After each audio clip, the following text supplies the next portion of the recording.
योगीराम सुरत कुमार, योगीराम सुरत कुमार, योगीराम सुरत कुमार. जय गुरुराय. நம்முடைய விஞ்ஞானம் என்ன சொல்லுது?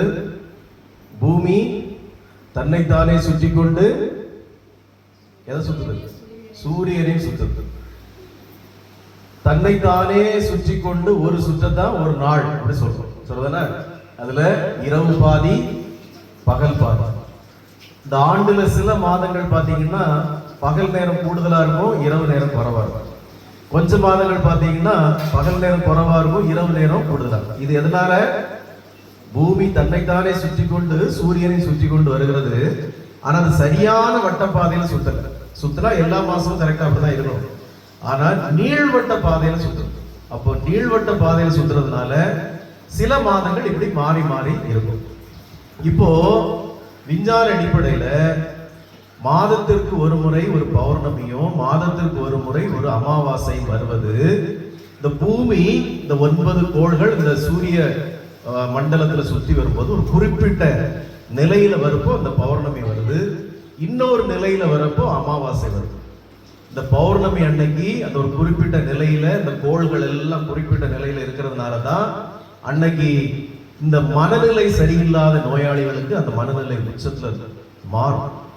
கடல் சீற்றம் அதிகமா இருக்கும். ஏன்னா அந்த பூவியினுடைய ஈர்ப்பு விசை அன்னைக்கு அதிகமா இருக்கும்.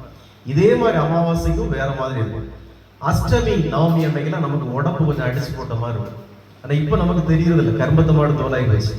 ஏன்னா டெய்லி அடிச்சு போட்ட மாதிரி தானே இருக்கு, பூதா அடிச்சு போட்ட மாதிரி தானே கிடக்குறோம் எல்லாரும். நல்லா திங்க வேண்டியது, நல்லா தூங்க வேண்டியது, அதனால என்னைக்கு அடிச்சு போட்ட மாதிரி தான் இருக்கும். ஆனா ஆதி காலத்துல அப்படி இல்லை. நல்ல காலையிலே கலப்பை பிடிச்சி உழுகிறவன், நல்ல மாடு மேய்க்கிறவன், ஆடு மேய்க்கிறவனுக்கு இந்த அஷ்டமி நவமி எல்லாம் கொஞ்சம் உடம்பு ரொம்ப வசதியா இருக்கும். ஆதி காலத்துல இஸ்லாமியர்களும் கிறிஸ்தவர்களும் படையெடுத்து வருவதற்கு முன்னாடி நமக்கு 2 விடுமுறை தான். ஒண்ணு அமாவாசை, ஒண்ணு பௌர்ணமி. 3 நாள் அப்படிதான் இருந்தது.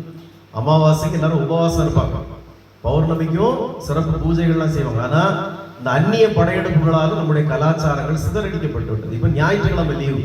ஞாயிற்றுக்கிழமை லீவுனாலே நல்லா குடிக்கணும், நல்ல ஆட்டை இறைச்சி கோழி இறைச்சி வாங்கணும், நல்லா திங்கணும், தின்னுட்டு நல்லா தூங்கணும். அதான் இப்போ கலாச்சாரம். மலேசியா நாட்டுல கூட இந்துக்களுக்கு எதிராக இருக்குன்னு சொல்லி மாட்டு இறைச்சியை தடை பண்றாங்க. மலேசியா நாட்டுல, இஸ்லாமிய நாட்டுல கூட தடை பண்றாங்க. ஆனா பாலா போன கேரளால மாட்டு இறைச்சின்னா பேயா திங்கிறாங்க. மாட்டு இறைச்சி திங்க கூடாதுனாலும் ஒருத்தருக்கு தெரிய மாட்டேங்க. அப்போ கலாச்சாரம் சிதறடிக்கப்பட்டு விட்டது, நம்முடைய கலாச்சாரங்களை பாழடிக்கப்பட்டு விட்டது. அப்ப இந்த பௌர்ணமி தினத்தன்று நாம் செய்கின்ற இந்த நாம ஜபம், இந்த பூஜைகள், இந்த அபிஷேகம், பாத பூஜை, இது எல்லாம் உங்களுடைய இந்த காஸ்மிக் எனர்ஜியில பதிவாகக்கூடியது. இந்த பிரபஞ்சம் அதை உள்வாங்கி கொண்டு உங்களுக்கு பிரதிபலிக்கக்கூடிய ஒரு நல்ல தினம் இந்த பௌர்ணமி தினம். ஆகவேதான் இந்த பௌர்ணமி அமாவாசையை இந்த யோகி ராம் சுரத்குமார் நாம பிரச்சார குடில் சிறப்பாக கொண்டாடுகிறது. ஆனா பாழா போன ஜனங்களுக்கு எவ்வளவு சொன்னாலும் தெரிய மாட்டேங்குது. நேத்தானே வந்த உடனே வரணுமா, சவத்த வீட்டுல ரெஸ்ட் எடுக்கிறோம். நீ ரெஸ்டே எடு, அடுத்த ஜென்மத்துக்கு ரெஸ்ட் தான் எடுப்பேன். எங்கேயாவது சாக்கடைக்கையோ காட்டுக்கு இடந்து ரெஸ்ட் எடுத்துக்கிட்டு இருப்பேன்.